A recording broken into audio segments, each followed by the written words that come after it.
இருக்காங்க மா வா வருங்க காய்ச்சி தண்ணு மாடிக்கு போகலாம். நான் என்னமா பண்ணிட்டு இருக்கீங்க? முருங்கைக்காய் பறிக்கிறோம். நம்ம வீட்டில் எவ்வளோ பெரிய முருங்கைக்காய் கற்றுருக்கோம்.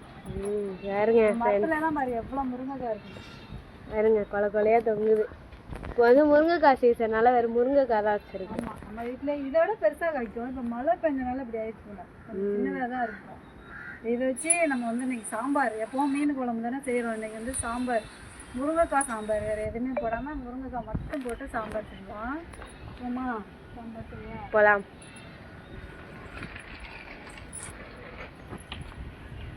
ஃப்ரெண்ட்ஸ், ஏற்கனவே ஒரு வீடியோவில் பார்த்துருப்பீங்க. அப்போ வந்து பிஞ்சாக இருந்துச்சு, இப்போ நல்லா முத்திருச்சு முருங்கைக்காயெலாம். பாருங்க, டெய்லி முருங்கைக்காய் போட்டு மீன் குழம்பு தான் வச்சுருக்கோம். இன்றைக்கி வந்து சாம்பார் வைக்கிறாங்க. நம்ம செடியில் கருவேப்பிலையும் நிறைய இருக்குது. பாருங்க, கருவேப்பிலையும் வச்சு தரேன்.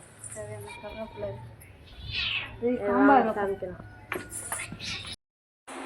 சாம்பார் வைக்கிறதுக்கு இப்போ கொஞ்சம் பருப்பு, அதோட கொஞ்சம் உப்பு, கொஞ்சம் மஞ்சள், அப்புறம் வந்து பச்சை மிளகா, ஒரே ஒரு பச்சை மிளகா வெட்டி வச்சுருக்கேன், ஒரு தக்காளி, பூண்டு, சின்ன வெங்காயம். இதை போட்டு ஒரு 2 விசில் வந்ததுக்கப்புறம் சாம்பார் மூடி 2 விசில்.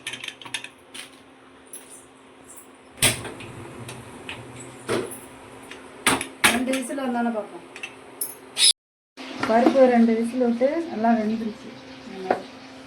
அது வெந்ததுக்கப்புறம் வச்சுட்டு முருங்கைக்காய் கட்டியில் போட்டுருக்கேன். கொஞ்சம் உப்பு போட்டு கொஞ்சமாக முருங்கைக்காய் உப்பு போட்டு வச்சுட்டு தேங்காய் இருக்கும். இது கொதிக்கிறதுக்குள்ள நமக்கு தேவை தேங்காய் வச்சுருக்கோம். தேங்காய், கொஞ்சமாக ஜீரகம்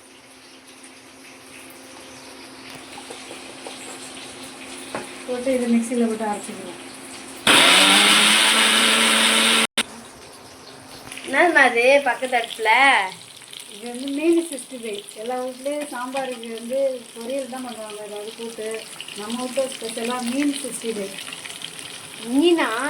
மீனில் 65. பாருங்க ஃப்ரெண்ட்ஸ், உங்கள் வீட்டில் இந்த மாதிரி வைப்பீங்கன்னா சொல்லுங்கள் கமெண்ட்டில்.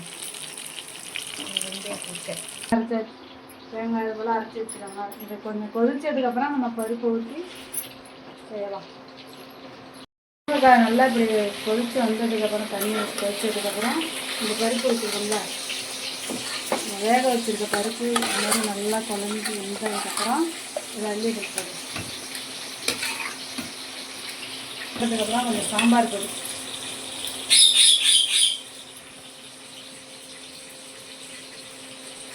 சாம்பார் பொடி, எல்லாமே பெருங்காய பொடி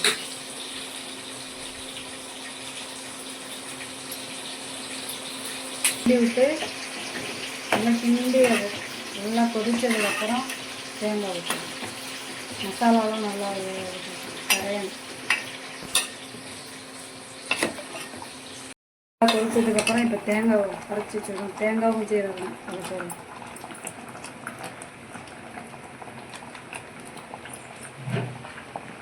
ஜீரகம்லாம் போட்டு ஒரு கொதி வந்தோடனே இறக்கிடுவோம். இறக்கிட்டு தாளித்து விட்டுருவோம். ஃப்ரெண்ட்ஸ், இங்கே வேறு மழை வேறு பெஞ்சிட்ருக்கு. நம்ம சுட சுட சாம்பார் வச்சுட்ருக்கப்ப பாருங்க, லைட்டாக தான் தோணுது, தெரியுதுன்னு நினைச்சாங்க.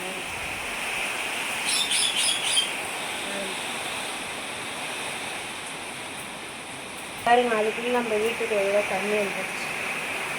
வீட்டு வாசலில் தான் உள்ளே வந்துருக்கு பாருங்க தண்ணி, எவ்வளோ தண்ணி வந்துருச்சு. செம்ம மழை.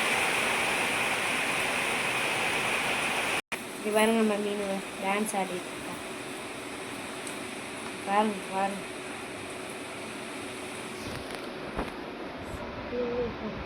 புளி கொஞ்சம் புளி எடுத்து இல்லை கரைச்சி அதை ஊற்றணும். புளி ஊற்றினா தான் கொஞ்சம் டேஸ்ட்டாக இருக்கும். இறக்க போவையில், சாம்பார் இறக்க போவையில் கொஞ்சமாக புளி ஊற்றி இறக்குனா நல்லாயிருக்கும். அவ்வளோதான், இறக்க போகிறோம். இப்போ இறக்கியாச்சு, அடுத்து மேலே வந்தாச்சு. வெள்ளம் ஊற்றியாச்சு.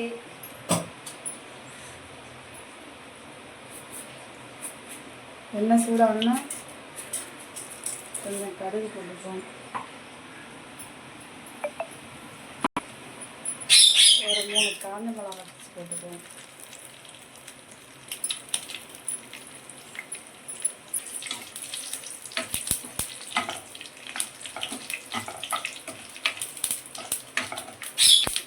கொஞ்சமாக ஜீரகம் போட்டுப்போம்.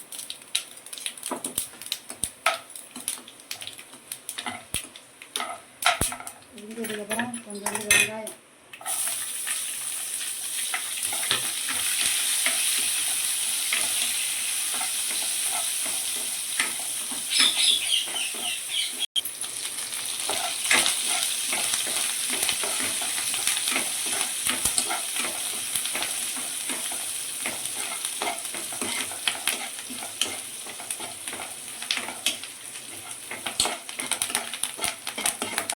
எல்லாம் வதங்கிடுச்சு. அதுக்கு ஒரு சாம்பாரில் ஊற்றிட்டோம்.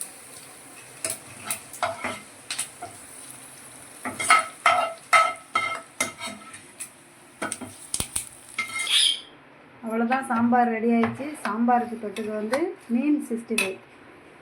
மீன் 65யும் சாம்பாரும் இன்றைக்கி லஞ்சு.